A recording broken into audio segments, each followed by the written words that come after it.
All right. Hello, everyone. Welcome to a new episode today with your host, Chad. I'm in Beijing, traveling in China, and I have a super interesting guest with me. I'm with Ben, who I met during my travels, and he is from the US, but I will let him talk about his background and what brings him to China. The word goes to you, Ben. Thank you, Chad. It's good to be here. As Chad mentioned, I'm from the U.S., from Colorado originally, but I've been living in Hong Kong since last July, and now traveling all around China. And yeah, it's a pleasure to be here. What do the guests want to hear about? What do people want to learn about? So, yeah, first of all, I don't know, maybe which state you said Colorado. Colorado. Yeah. It's Well, what brought you from Colorado here? When did you decide to come to China? And how did you end up in Beijing? I suppose you work in a different city, but if you could elaborate on that. Yeah. Sure. Well, it's a long story. It started, I was in Lyon, France last year, and I was learning French. And originally, my intention was to study in France because you can study for free as even as an American. Of course, university is very expensive in the US. And after doing 1 year of university back home, I dropped out and traveled for a while, spent some time in Albania, of all places, during the pandemic. So I've kind of been bouncing around the planet for quite a while, and I wanted to finish my studies, so I went to France and spent a year learning my French to get to the point where I could study there. But at the time, I met a girl from Hong Kong, and the cards just fell as they did. And I was fortunate enough to find some online work at the time that allowed me to move to Hong Kong, which frankly was a extremely impulsive and sort of risky decision. I was really not financially stable in any way for the majority of my trip. But then I got linked up with a company that's based in Shenzhen, and I've been working with them ever since as sort of a liaison to the U.S. market. So I help Chinese Amazon sellers specifically. Yeah, sounds interesting. It sounds like, I don't know, the cards were in the right order if you look back like this. Yeah, I got lucky. I think I was also super persistent because I didn't want to give up, and a lot of people were telling me to give up because, like, I mean, not give up, but just to try and take a little bit less risk. But I was pretty committed to the goal and to the dream, and it was fucking stressful, to be honest with you, but it worked out in the end. So, like Yeah. starting from France, Albania to China, where we are now in Beijing, 2 years or how long? Oh, I've been from the start, from Yeah, Albania. So that would have been 20 2020, the very end of 2020. At the time, I was in Portland, Oregon, yeah. at a school called Reed College. Very small school. I think it's like 1,400 students, and it was just not a good fit in any way, shape, or form. It's kind of thought of as like a elite rich kid school, and I was Yeah, basically there on scholarship. My family is not wealthy back home. We don't yeah, have a yeah, lot of money, but I was there on scholarship, and I never felt like I fit in there because all these it was very very rich kids, but also very liberal, and so I was sort of experiencing the extremes of cancel culture and woke politics, for lack of a better yeah, term. But also this sort of, I would say, class discrimination, for lack of a better word. I mean, I just didn't feel like I fit in there, and it just mm, really was not a good fit. So I was kind of desperate to get out of the U.S. I was tired of yeah, COVID stuff. I was eager to see the world, and I'd been traveling a little bit before, yeah, but I found that there was a lot of online work, a lot of digital nomad jobs at the time. Frankly, a lot of them were scams, but I got kind of enticed, and I ended up booking tickets to Albania because it was the only place that was open at the time. So that was November of 2020, yeah, 2020.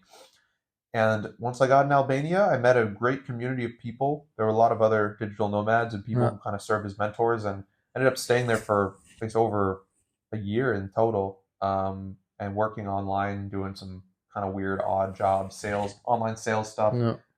Yeah, it was interesting. Yeah, careful with the drinking bottle. Oh yeah, don't want to. I mean, I just want to dig in a little, not too much, but like the topic of you didn't feel too comfy at the school back then. It was too liberal driven, you said.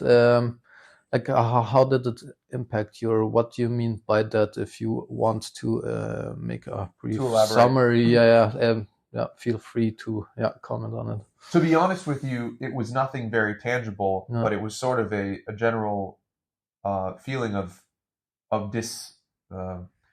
disalignment, Yeah. like disagreement with what the professors were saying, disagreement with what the students were talking about, and you know, I'm actually from a pretty liberal city. It wasn't like these ideas were new to me, Yeah. but it was taken to an extreme where, you know, let's just to be honest, like it was like you're a white man from the U.S. Doesn't matter what else.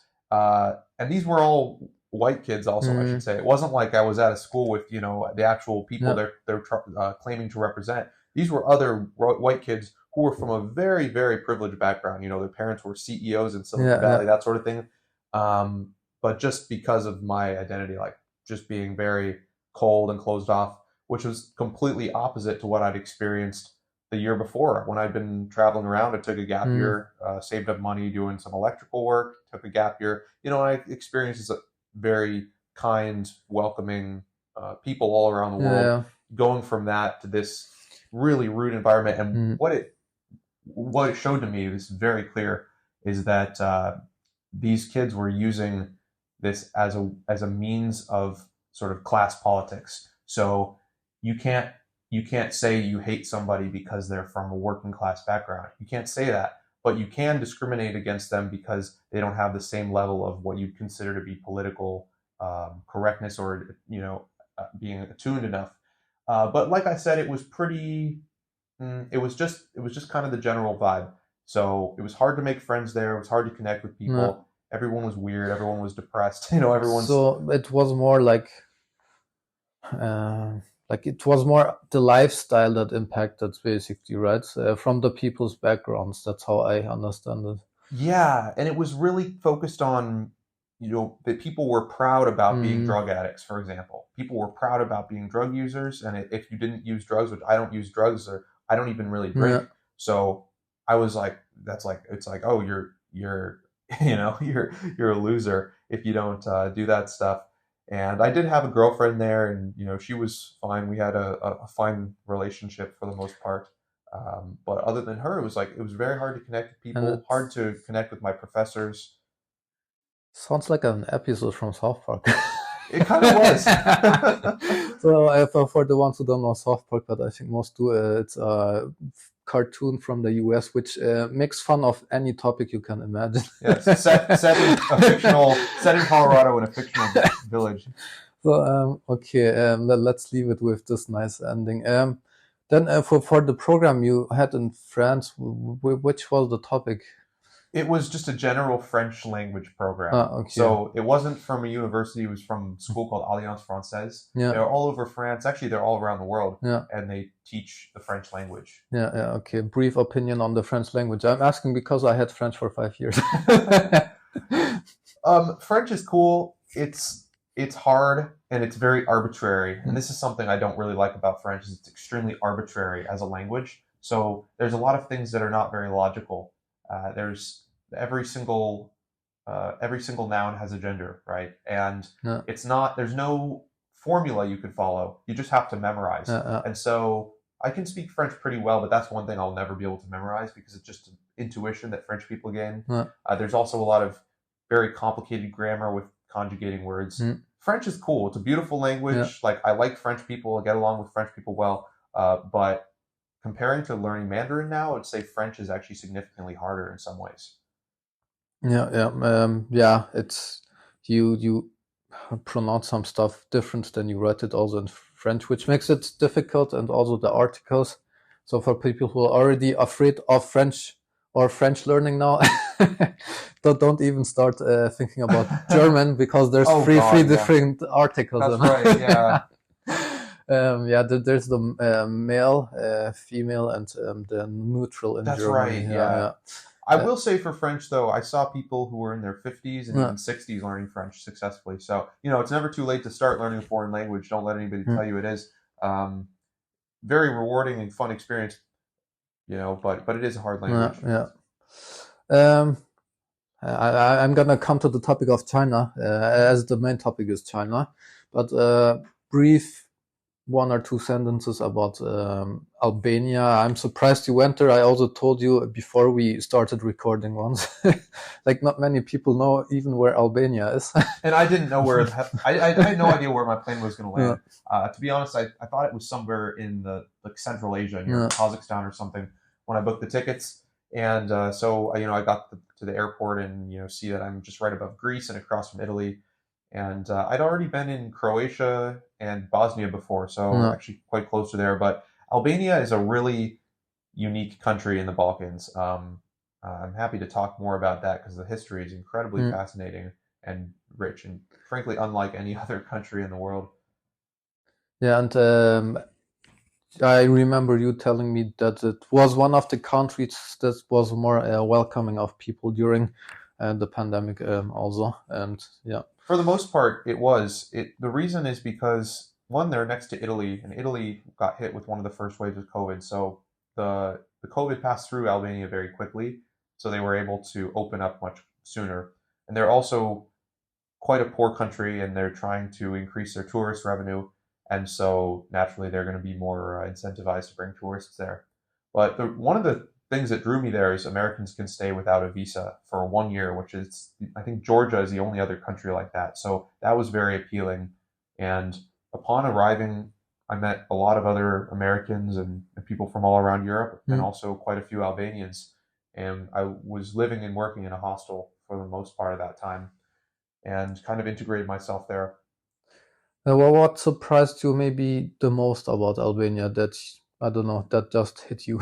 There's more coffee shops per capita in Albania, in Tirana, than anywhere else in the world.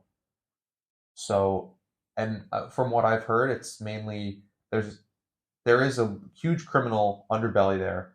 It doesn't affect normal people. I think I was telling you this the other night. Like, you can go to Albania, you can leave your phone in a restaurant, someone will Yeah, chase you to give it back to you. You won't get your stuff stolen. It's not like Paris, it's not like a big city in the US. You're safe. It's a very safe place. There's not petty crime, you could say. However, it is a very corrupt country, and they are the main trading port for drugs into Europe, from like Colombia. And the Albanian mob is extremely well established, so much to the point that it's basically integrated to some extent within the Albanian government. And so these coffee shops, I believe most of them are there for money laundering, or at least they're partially there for money laundering. And so the result of that is that you mm, have way mm. more coffee shops and bars and restaurants than the market would demand. And they're very nice. They're extremely modern and new, and they're everywhere. And so as a tourist, it's great. It's like almost like the coffee shops are just subsidized by the mob, you could say. Yeah, yeah. I mean, I'm just soaking up the infos you're giving me, but topic of money laundering, like if you look to Central Europe, and like there's also a lot of shisha bars in Europe, or called hookah bars, where people smoke, and sometimes like, and that's also like quite known among like the average person, in Central Europe. Like sometimes a lot of them are quite empty, and I think, and not only me, most people think they're also used for money laundering, irrespective of the Albania topic. Um, it's interesting what's going on in the middle of Europe. I mean, also, yeah, like, yeah, interesting. But All okay, of those places in the middle of Europe are they've been on the periphery of different empires and mm, world powers for as long as they've existed. Albania really has only been a sovereign country since like 1914, I believe. So it's very new as a country. It's historically was just an ethnic group. So they were under the Romans, the Greeks, the Turk. Well, first the mm, Romans, the Greeks, the Byzantines, and then they were a Turkish colony for 500 years. And then after World War II, they were part of the Eastern Bloc. They were never part of the Soviet Union officially. They were always an independent country, but they were directly associated with Stalin.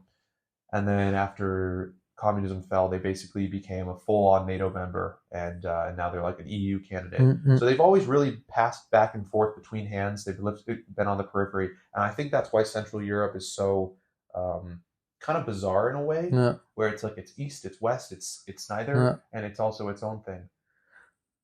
Last word about Albania. What was the biggest challenge maybe that you had living there? Or Well, are I you? can tell you.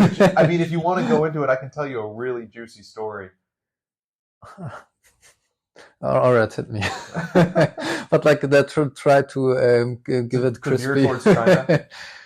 Yeah, I think we have to start with China soon, else I will have to put the title differently now. I'll just say I dated a girl who was from Albania, Yeah. who was a literal psychopath. I found out midway through the relationship that she'd actually been diagnosed as a psychopath when she was like 8 years old.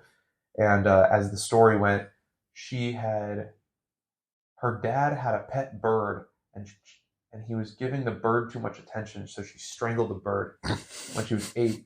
Then she got diagnosed as being a psychopath, and she came to our hostel, and she was a bit odd, but she started working at the hostel and interacting with foreigners.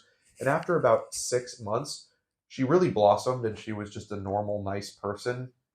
Very, very smart. She spoke like 9 languages or something. She'd self-taught. She dropped out of high school when she was like 16, and she just taught herself all these languages. So she was a very bright girl, very interesting, but definitely a little bit crazy. And anyways, I found this part out, and then one of the cats in the hostel actually went missing, and it was a cat that she'd hated, and we were Oh kind of man. biting our nails thinking that she'd murdered the cat, and we were freaking out for a while. And I was especially freaking out. I was like, should I get the fuck out of this country? Like, am I next? Am I next? But 3 days later, the cat came back and he was unharmed. So it turned out it was totally unrelated. And anyways, I could go into a million more insane stories about Mm, Albania, but that's a little taste. okay, well, maybe another different episode for Sure. Albania soon. Yeah. Well, yeah, like I've curious why she was working in a hostel. She could be working for the intelligence agencies if she speaks 9 languages, but okay. Maybe she is now. All right. Okay, let's come back to China. So now we're both in Beijing, and you're also traveling here short time, right? And Yeah. you're going back to Shenzhen I'm and going back to Hong Kong on Saturday, Hong and I'll Kong. probably stay there for 2 months. I actually am taking Mandarin courses right now, so that ends in the end of July, and then I'm trying to move to Shenzhen afterwards if all the visa stuff goes well. Yeah. Okay. And in total, like, how many months have you been in China now? So in the mainland, I've only been here for like 3 weeks. And I've been a couple Hmm. times, but in China as a whole, in Hong Kong, I've been here for close to 9 months now. No, okay. So during your anniversary, and um, I don't know. I think it's a difficult question, but like if people were to say like coming from abroad or the West, yeah, well, what's Chinese culture? What would you answer? Because this is like my podcast is also about culture, contemplation culture is Yeah. the main theme, and I think it's a super important question. What do you think about first, and what comes to mind? What pictures do you maybe envision in your head? If you could make an introduction or what your experience has been. When I think about Chinese culture, well, I'll first preface this with saying that I believe that the more time people spend in China, the less they understand the culture. And this is something I've heard from a lot of other Westerners living here. And also, I think the more you humble yourself to the culture and kind of open to it, the more you can gain of it. But I don't think it's a culture that is meant to be understood or explained.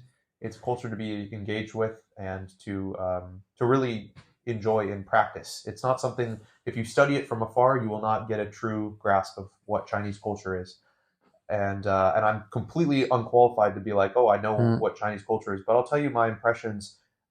First of all, I think there's a difference in the way that they deal with paradox and contradiction in China that goes back for a very long time.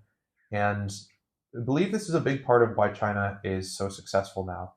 It has to do with the fact that contradiction and paradox are a natural part of the world. There are always contradictory elements. And in the West, we generally tend to try to avoid contradiction and we want to draw straight lines and put things in boxes and organize. And this Western style of thinking was actually very useful to the West in its early development, maybe the last 500 years. But now China is following in its tradition.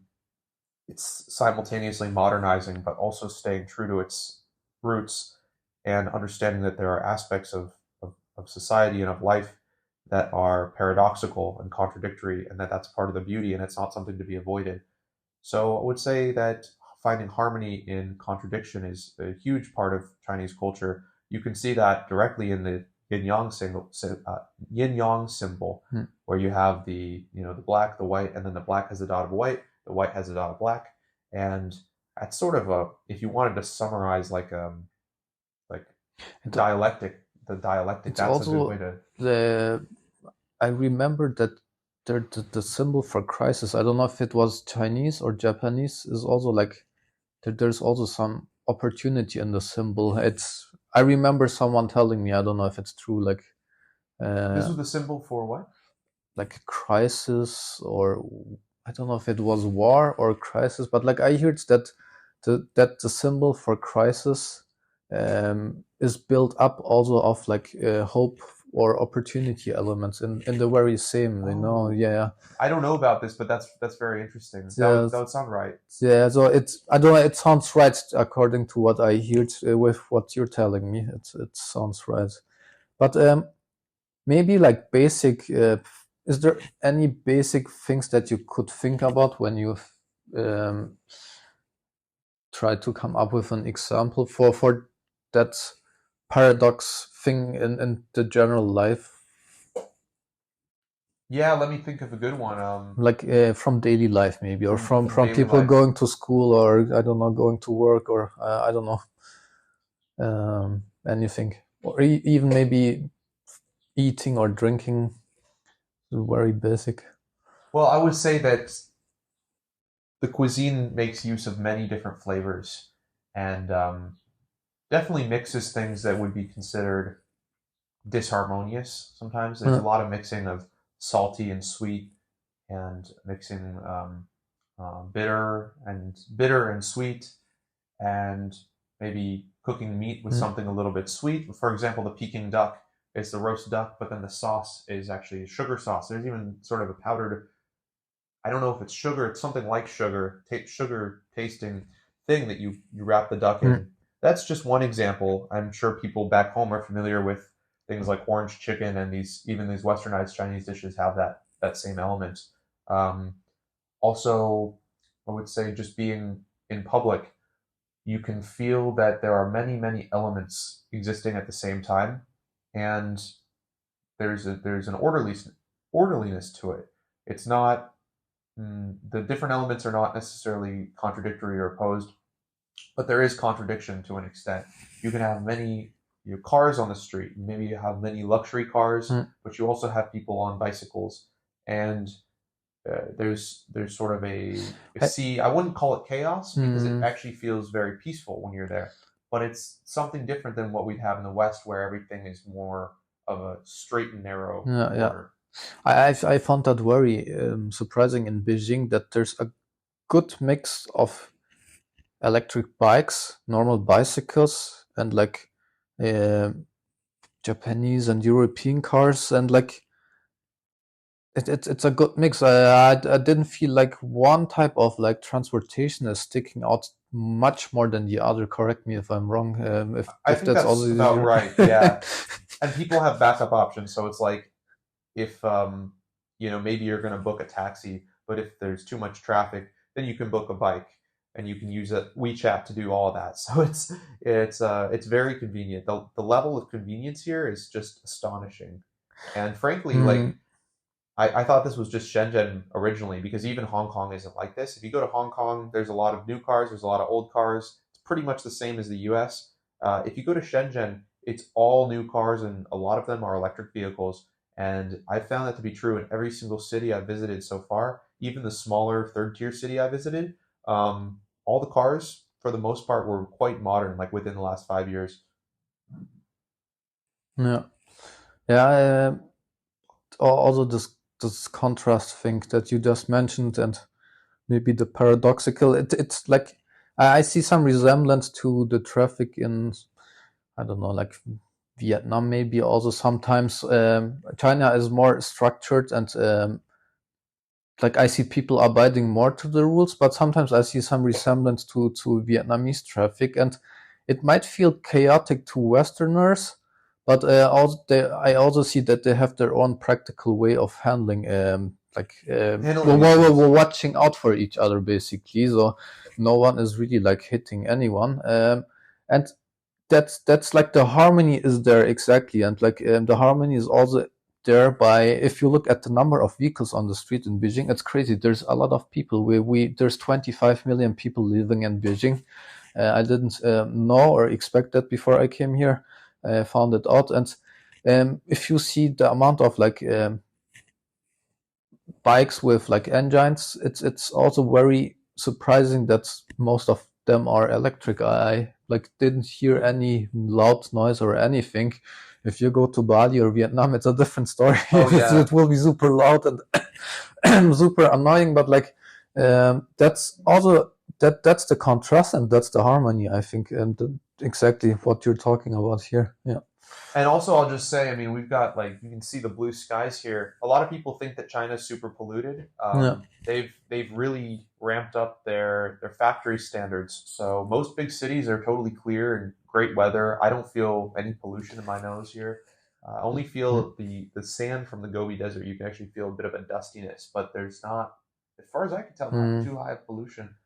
Yeah, like um, honestly, I didn't expect to see this many trees in Beijing, and that's I think that speaks volumes because the city has 25 million people. There's many other cities that are bigger than 10 million globally, and you will barely see any tree in the city, and which is sad. But like Beijing is quite green, Yeah. and I think China is on a good way to advance even more with the infrastructure and urban design. I've seen more people using bikes here than in some other European cities. Oh yeah. The infrastructure is unbelievable here. And I'll comment on China's strategy, as far as I can understand, with the climate is a little bit different than how it is in Europe and the U.S., where in Europe and U.S. climate things are, I would say, they're sort of imposed in a way, and usually the tactic is all shame tactics. So you should feel bad about yourself for consuming. You should buy an electric car even though it costs 3 times as much.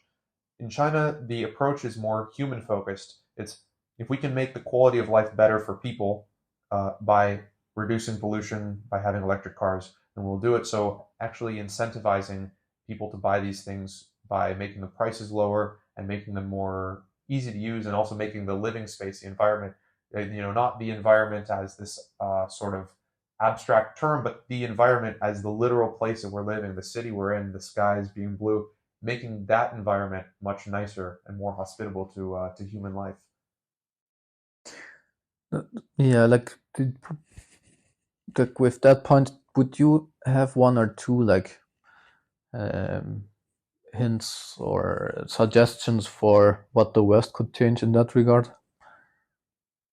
I mean, I think it's quite challenging because I think that the the West is going to first need to have a lot of wake up calls. I think about the way that our society functions, because in my opinion, the U.S. is basically controlled by Wall Street. That's my opinion. If we go too Mm, deep into politics, U.S. is controlled by Wall Street. There's absolutely no sovereignty, I no mean, interest to the people. it has been said by Americans themselves for years that the US is like a big corporation. Yeah. Well, I would say that the U.S. would actually be better if it was run like a corporation, in the sense that corporation actually needs to have customers that are happily paying, and the U.S. has lost that. They've chosen a model of there was the great post-war boom where the U.S. really advanced beyond what any country at the time had done.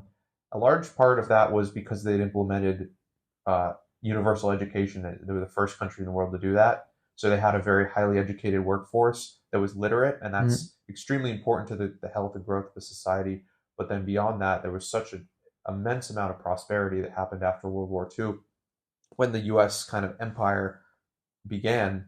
And the problem with any empire is that the elites who control that empire begin to become greedy, and they extract more and more resources out of the people. And so you see like the wages basically have only slightly gone with inflation since 1970. Mm. Uh, since 1970, the wages have barely increased with inflation, but the share of the population, the 1%, the share of the wealth that Mm. they have has just grown year by year, and it's still like that. And especially after COVID, you have BlackRock buying up people's homes and all this stuff. Mm. Now that shit would never be allowed in China. They would never be allowed to do that. And so, I think that the U.S. Politicians need to become politicians for the people. They need to stop being bought out by Wall Street. But that's not going to happen probably through electing Biden, electing Trump. It's not going to happen that way. It's going to be probably pretty rough period for a while, and the conditions will come as they will. Okay, I will let your words sink in. Um, yeah, like not comment on it. But yeah, that it reminded me of something you also mentioned to me. Well, what's the house ownership rate in China? From what I've heard, it's a 93% house ownership rate, but I have to be actually, I'm not positive if that's based on the individual or based on families, because a lot of times families here will be multi-generational, so grandparents, parents, and kids will live together. But yeah, the homeownership Mm. rate is very high in China. A large part of that is that while housing is seen as a utility for a common for a public good, and so um, they don't allow housing speculation. That, You can't buy a house and rent it out to somebody, but you can buy a house to live in, and you're welcome to buy a really nice house. There's crazy mega mansions in China. mm. There's all sorts of houses for every price range. So it's not like they're saying you can't be rich and enjoy, a luxurious life, but you can't private the house and make it into a commodity. And of course, this is what's happening right now in the U.S. And it's very sad to see people, cannot afford a home in the U.S. because it would be easy if you just build more houses, but the landlords will never allow that to happen because then you flood the market and they lose their profit. uh, uh, I mean, I think there's some resemblance also across Europe. I know, for instance, that some I'm not gonna throw brand names out, but like I know that some big super retail chains in Central Europe are buying up whole residential sections or like support residential projects, and then in the middle they place their retail store. That's a genius move because then they That's bring crazy. up the value of the houses there, and they are generating cash flow with their income in the middle of it. But that also like puts more pressure on the rental prices and general costs, and you get the point. So it's like, yeah, Vienna, for instance, in Austria is one of the most livable cities globally. It's among the top five. It has been for a couple years, and I heard from someone who's living there that one of the reasons why Vienna is also good in terms of housing is because the state is also not allowing too much privatization. That's what I Yeah. heard. They're trying to control the housing. So yeah, maybe sometimes the state has to intervene. Is the implication of out of that? I leave that just on the table as a fact. I'm not making an opinion here, but that's interesting to observe as well. Yeah. Yeah, and I would say that there's an attitude towards, say, you could have a market, like free market that produces commodities for people, but that's viewed as a common good as opposed to as something that becomes parasitic on society. So many of the things that say libertarians will talk about with free market are true. That innovation, and you can produce things. And the problem is, if a free market is left unchecked, it becomes completely the opposite, because the existing people succeeding in it will actually write the laws, and they'll make barriers to entry for new players, and then the meritocracy is lost. And usually people move out of active production, where say you're inventing something, to something passive, where you're actually either lending money, or you're a landlord, and that doesn't actually cause any civilizational growth. So one thing that I like about China is they do allow a free market to exist, but it exists as something that's subservient to the rest of society, in order to produce prosperity, produce profits, without parasitizing too Mm. much. And I mean, they do have some level of debt, things like that. Of course, every country has these problems, but in China, the people who own the debt, the creditors, are not the ones in power, and I think that's very important. Yeah. I'm gonna ask you a mean question now. Sure. And it's up to you how you handle it. Well, what would you tell people now that might eventually listen to this in the future? I'm not a big podcaster right now. Like I told you, I don't have 1,000 followers yet. But like, what would you tell people who say, "Oh man, Ben, you went to Asia and you've changed, and like now you're all indoctrinated and like you're brainwashed. What are you talking about? Like, don't come back anymore to the West." Like, well, how would you like handle people who say something like this? I mean, I would just say that I love the people I love the people of America, and I want to see them live a better Mm, life and thrive. I want that for all of the world, and seeing what I've seen, kind of living through the things I've lived through, it's caused me to do a lot of thinking and researching and learning and always searching for what I believe to be the correct position. So I'm not I wouldn't say I'm particularly I don't have a clear like incentive, other than just wanting the world to be less less shitty. We'll yeah. say, for a lot of people, um, and would say it's easy to look, because and I like it's easy to look at people who come to like China or somewhere, and they say, "Oh, look how fucking amazing everything is," and Mm, assume that they're just brainwashed or something, that it's all smoke screens. But I think if you really come here and see for yourself, you can just kind of feel it. And then, from my perspective, I've been like reading Marx for like 2 years now, and I've kind of gotten pretty like I probably get problems in U.S. customs, but that's fine. No one's actually going to listen to. No one in the U.S. is going to listen. It's not illegal to be a communist in the U.S., but I've read quite a lot of Marx and Lenin, and I'll also actually follow a channel called Infrared. mm. Shout out to them. And I've learned a lot about anti-imperialism and the communist movement as a whole. And I would say that Like, I'm a business owner. Like mm, I have a business of my own, and I'm not someone who just wants to like eat the rich for the sake of it or whatever. I want a better society for everybody, that has prosperity, that has freedom, that all these sorts of things. yeah. And I'm just saying, like, seeing with my own eyes, I think that China is actually living up better to the values that the countries like the U.S., countries in Europe, the values that they claim to uphold, the values of valuing the people, giving power to the people, Mm, giving prosperity to the people. Just objectively, I think that China is doing a better job of that than a lot of other countries. yeah.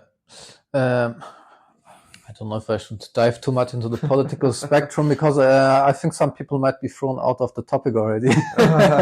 But like Marx, Lenin, like these are names. These are very, very known names, and but I personally never dived into those topics. I never read a book. For people like me, like, is it possible to give a one sentence summary about like Lenin and Marx, or the essence of it, or would that be too much asked for? Yeah. This is not a quote from me, but this is Mm, somebody, a guy named Paz from a show called Infrared. He had a description of socialism that was great.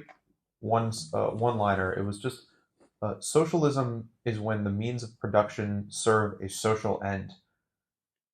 And what that means, very simply, is you can have many different types of economies. You can have a fully public government controlled sector, which every country has. You can have a fully private sector, which every country also has.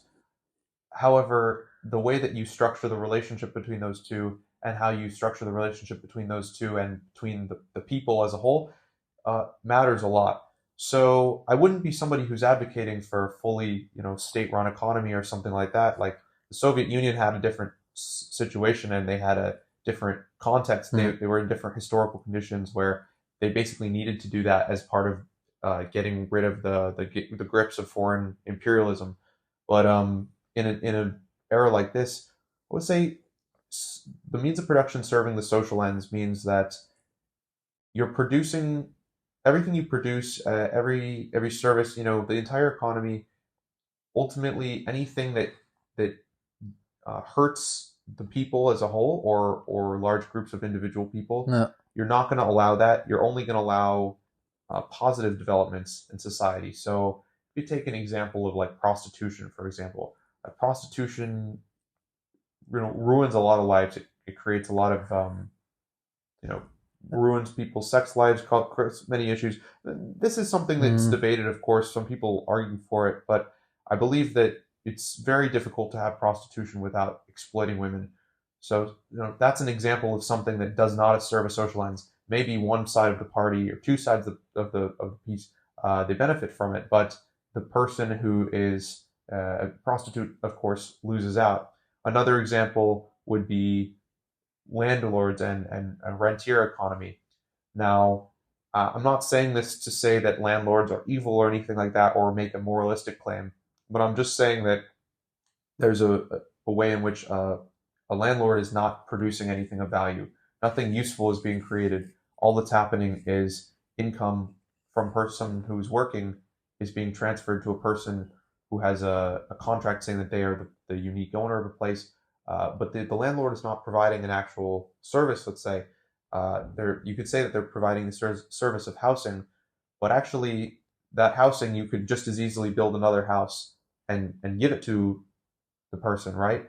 Or say at least give them a plot of land and let them develop their own house. So landlording is a sort of parasitical privation. Same with most forms of debt collection.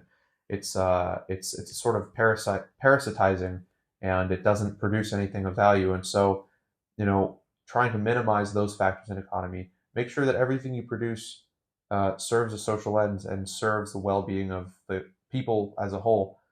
Pornography, that's another example. Drugs, all these things, they're very sick. They make a society very sick. No. Yeah.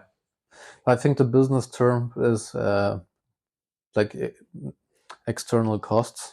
Yes. Like for instance, the negative external cost of prostitution would be that you maybe get some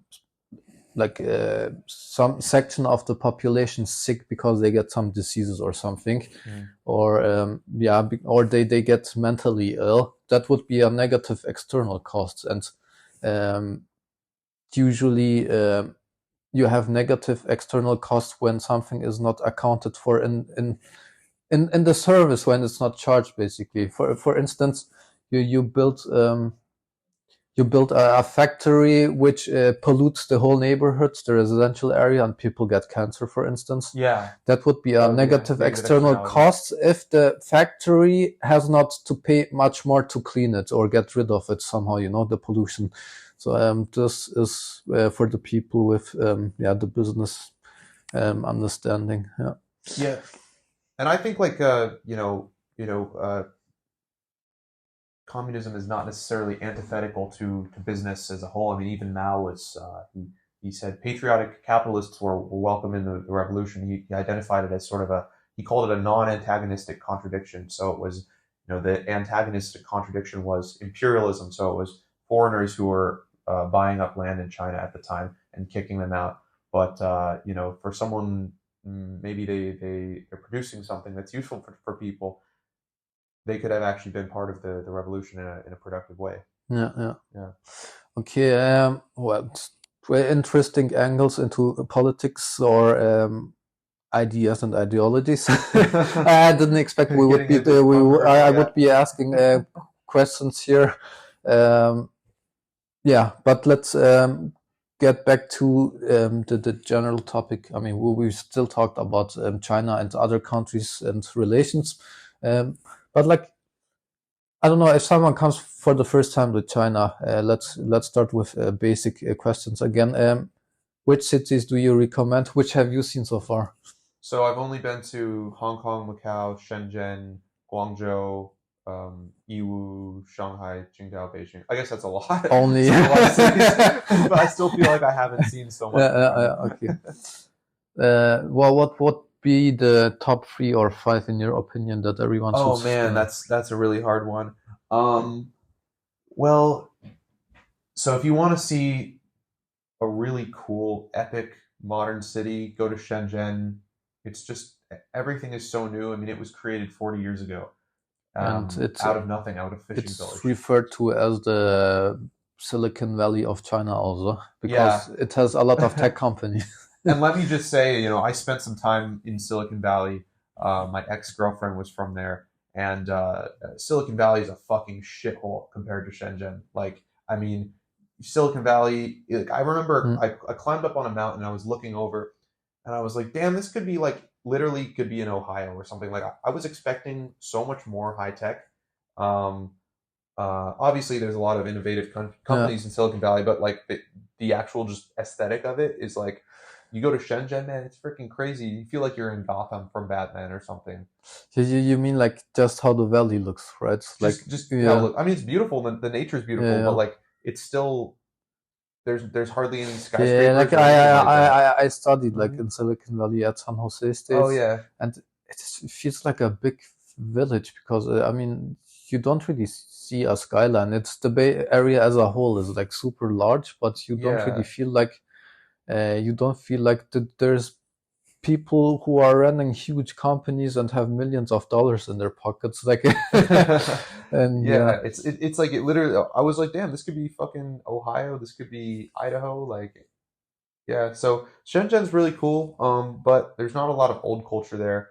You can go to Guangzhou for old culture, definitely Beijing for old culture. Shanghai is crazy. Like mm, you have, if you go to the Bund in Shanghai, one of the most famous spots, there's literally an area where you can look down the left side of the street and you see some stuff that looks more European than most European cities. Like it looks like it could be Prague or Paris. You look to the right, across the river, you see all the Orient Pearl Orient building and all of the huge skyscrapers and that very famous skyline. And then you just walk a little further and you get to this area that's this very traditional Chinese houses, but they're modernized and they're maintained and they have like restaurants inside of them.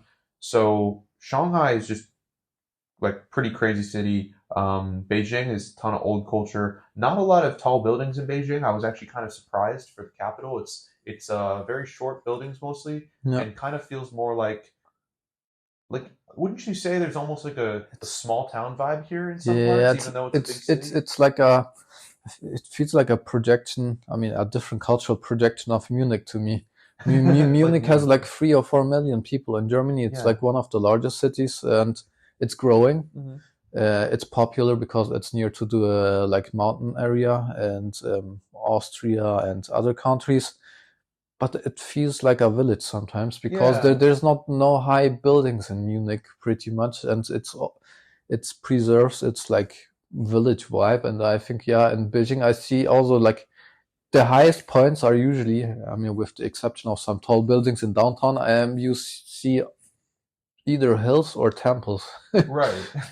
and there's a Yeah, lot of temples in Beijing. there are, yeah, lots of temples scattered around. A lot of kind of hip bars, coffee shops, that kind of place, restaurants. You know, But what I really like really, they have huge trees next to the like main roads oh sometimes. yeah, I think they've been like planted 40, 50 years ago or longer. yeah, they've been there a while. Like they're clearly like pretty old, established trees.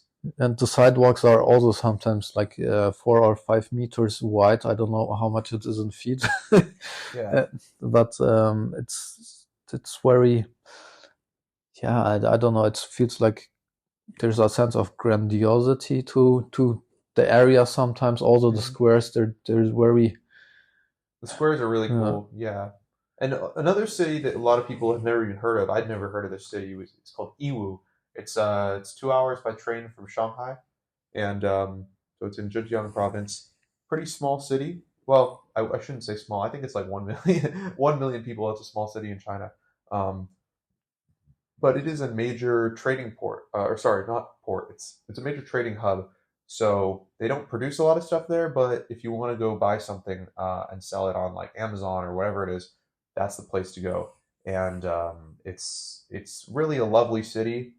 It's quite serene, you could say, and a little bit less modern, but still nice. So if you want to get a sense for like a mid-tier, I think it's considered a tier 3 city. China has a tier system, so the cities are ranked like one, two, three, four. I don't know how far it goes, but Iwu's a very nice place, So and the people there were incredibly friendly. Like everyone basically like kind of like treats you like family there. I was at a convention, but it was the people approach business in a very familial way there. You could say.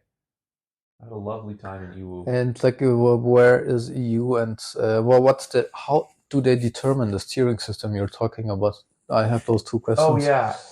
To be honest, I have almost no idea, but I think it's mainly just based on the development level and kind of the level of development and the Yeah. size of the city. So like I think it's Beijing, Shenzhen, Shanghai, and Guangzhou are tier 1 cities, and then those are the only tier 1 cities, and then everywhere else is maybe tier 2, tier 3. Um, Yeah. yeah, I don't know more than that though. And EU is where is it close to Shanghai? Close to Or, Shanghai, yeah, okay. 2 hours by train from Shanghai. Yeah. So it's just a little bit south of Shanghai. If you go there, you'll pass through another city, Hangzhou, which is kind of famous. They just had the Asia World Games there in like September. Okay. Mhm. That's also close to Guangzhou and Hong Kong or not? No, Ah, it's more that's like mid China. okay. Yeah, so Guangzhou, Hong Kong, that's all like southern China. Yeah, yeah, okay. Um, Thinking about China, like tell me more, like how is it to go out here, or how's like the food variety? Yeah, I know like food. China is huge. The food is a whole big spectrum. I had the first time like Beijing hot pot here. It was amazing. It was unlike hot pots I've seen before with the grill and the fire, but it was like the boiling water where you put your veggies or the meat in. And Yeah, I found out they don't really do it with pork, but they do it with lamb or chicken and stuff, which is amazing because I don't eat pork. And yeah, like I don't know, it hit me like how's the food, how's going out in China or Beijing? I mean, you're just visiting Beijing. I mean, if you want to go out for food, like there's so much good food. I think that's the thing probably foreigners notice first. If they figure out Alipay and WeChat, that's the only frustrating thing. Like um, in even in Shenzhen, you can't even pay with cash. Most other cities you can pay with cash, but people look at you weird. Like everybody pays with WeChat and Mm. Alipay here. Once you get past that, man, the food, it's like the world is your oyster with food. You got so much good food, and you've got everything from the cheapest, like maybe 8 yuan, so that's about 1 USD for a really good. What was that? Like you had like a pastry roll with Yeah, mincemeat yeah, inside it. yeah. It looked really good. All the way up to the most expensive Michelin star restaurants you can imagine. You have a huge range of food. You have all sorts of Western food. You even got all the fast food chains if you want. Taco Bell, Pizza Hut. I tried Popeyes for the first time No. ever in Shanghai. I'd never tried it in the U.S. It was pretty good. Popeyes chicken, KFC. I think there's more KFCs in China That's than the U.S. what's also amazing is like the most food places like that, like most authentic local food places, and I'm not talking about fast food chains, but like they're really really good and they're cheap. Yeah, Like if you go to like fast food chains, they're usually more pricey. yeah, man. There's so much good. Like the street food is really good. Um, You also got that skewer last night. Those were one of my favorites. They have these amazing grilled skewers where it's lamb or chicken or No, something, and it will be seasoned with some spices and then no. grilled up. And the meat is fresh. It's high quality usually. Also like noodles, dumplings, that sort of thing. I mostly don't eat carbohydrates. So it's, unfortunately, a lot of the Chinese cuisine I can't really have unless I want to make exceptions. But yeah, there's a ton of variety with food, and it's like, man, like I don't even know what Chinese food is because there's so many different types of it. Like it's, I feel like I've tried like 1% of Chinese food that exists. Yeah. I want to make a small brackets for the people who heard the term WeChat. WeChat is the main application which everyone has in China. It's like a mix of social media, Facebook or WhatsApp also for the ones that use it, and also your banking apps. It's an all-in-one It's app sort of an basically. everything Yeah, app. it's an everything app. It even opens with an Earth picture where you have one person in front of it, which looks kind of cool. And I think it only took me 2 or 3 days to get used to it. For me, it was quite fast, and it's super like comfy. I bought my ice creams today, or my soda from the machine also with it. Like anywhere I go, I just use it now. Yeah, WeChat is it's pretty cool. You can hook it to your bank account. Sometimes you have problems. I recommend getting both WeChat and Alipay so that if one is Yeah. causing you any issues, you can use the other. Yeah. Um, in terms of if you had to assign some days for the different cities you talked about, well, what would you estimate? I think Beijing at least 7 days, right? I mean, if you wanted to just see the tourist sites, I think you could do it in 2 or 3 days.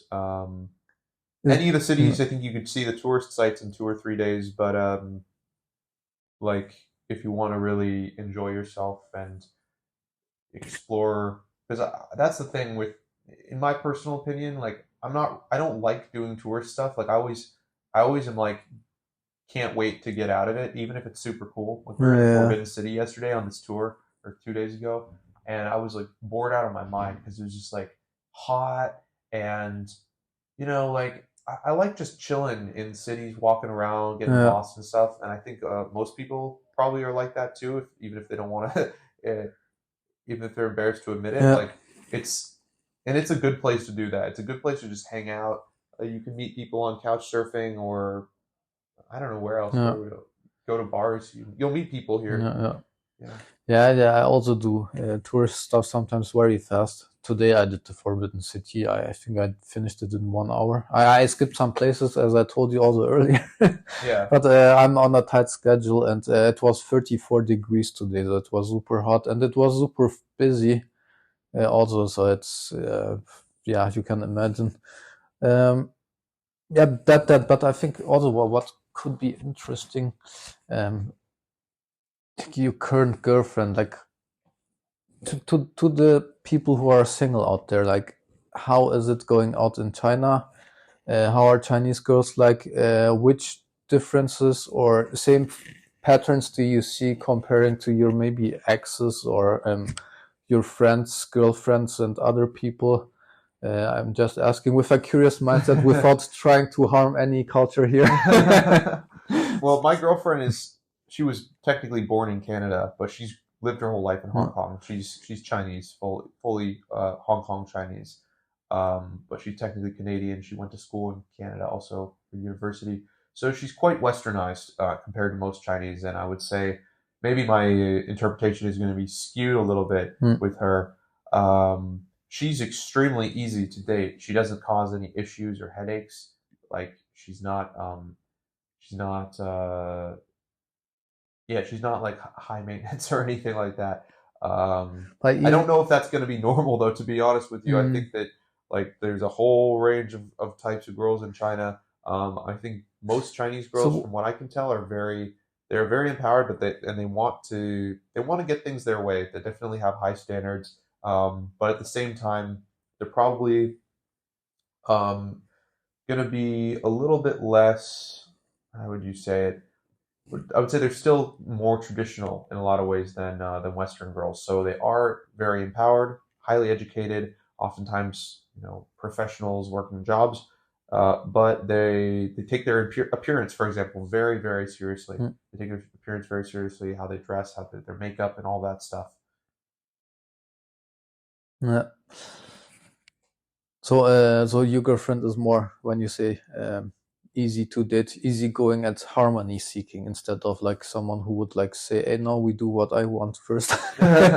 Oh yeah, I mean, I'm the one who creates all the conflict in the relationship, not Okay. her. So, Ben, tell me some stuff that like might be surprising to newcomers to China in terms of dating culture, what you observed or might have experienced before you had your girlfriend. Well, I met my girlfriend in France, so I've never directly Mm. experienced the dating culture, but I've experienced it indirectly, and I've learned about it from one of my teachers who's from China, and so she explained some things. First of all, it's important to understand that China is it's because it's a very safe place. Girls are generally quite trusting, maybe in a way that they wouldn't be in some other places. They're very empowered, but there's also a lot of social rules. You know, it is in some ways a conservative country, and so, for example, if you want to talk to a girl in a bar or something like that, their reaction probably would be better than it would be if you tried to do the same thing in the U.S., where girls are living in constant fear. They have to really put up a shield and can kind of protect themselves. In China, girls are quite friendly. You can talk and get their WeChat. Definitely, I wouldn't expect a hookup culture exactly. I mean, people are out looking for long-term relationships more, or at least maybe shorter flings. But that means that if as long as you follow those social norms around it, people are quite open, and you can introduce yourself. According to my Chinese teacher, she said if you can say "ni hen tubie," I think it means you're very special. If you want to get a girl's WeChat number or something like that, or talk in a bar. And I mean, basically, my general advice is be a be a decent person. Everybody there's some countries people go to be like sexpats is the term. China is not a country to go be a sexpat. If you want to do that, go somewhere else. Don't do that in China. Don't bring that sort of filth and degeneracy into China. But if you want to actually like meet Chinese girls, have a relationship, or have fun and enjoy yourself, enjoy that sort of human connection, then I think it's a great place. You just, I don't know, be civilized, be use good judgment. Um, uh, Definitely, Chinese girls are an interesting mix. They care a lot about their appearance. They're quite traditional in some ways, but they're also very, very feminine. They're very empowered, but they're very feminine at the same time. This is something that is a little bit different from some Western countries. There's sort of a dichotomy of either a girl is very pretty and maybe the stereotype is that she's going to be ditzy and not very intellectual, or someone is smart and unattractive. And those are kind of the two stereotypical categories that people fit into. Um, of course, that's not true always in the West, but that's sort of the stereotype. I would say here it's a little bit different. Though a lot of women here are very highly educated and hardworking and have great jobs, but they care a lot about their appearance, and it's very important to them. And they have a desire. They have a pride in their own family and in their self and in the country. They want to protect that and they want to spread it. So, um, that's both good and bad, right? It has its pluses and its minuses. But I would say know that Hmm. going into dating here. So, like first dates with a Chinese girl, uh, do they split bills? Do girls expect the guy to pay? How do things go here? Yeah, you should pay Hmm. definitely. People don't often split bills in China. Usually, if you're going out with your friends, somebody will pay, and then somebody will pay the next time, and people will get each other back. If Yeah. it's dating, I would say be a gentleman, pay for the girl on the first date at least. Not saying you always have to pay. I mean, Yeah. especially if she has like a job, or if she just wants to pay for herself, yeah, that's fine. But definitely offer to pay, try to pay if you can. I think that's very important. Yeah. Yeah. Yeah. Yeah, and that sex pet topic, but it's a word mix of expat and the sex. So expats are people, for the people who are listening and don't know, expats are people who come from a foreign country to a different country and work there for some time and stay and make money, usually good money, and then they leave again.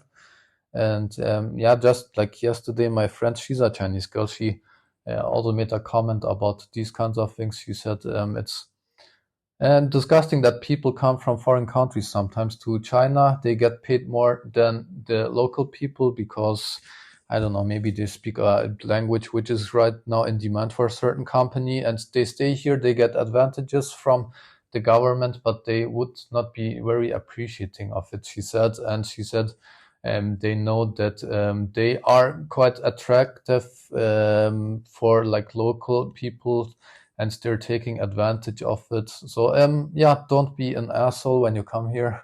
That's our side remark also. Yeah, have fun and enjoy yourself. But yeah, just be respectful and don't expect it to be it's there. You're coming into a culture that's got a very strong identity and a very strong amount of pride. And contrary to what some people think, it's not too closed off. I mean, you really can socialize with and meet Chinese people, and they're very warm and friendly. Yeah.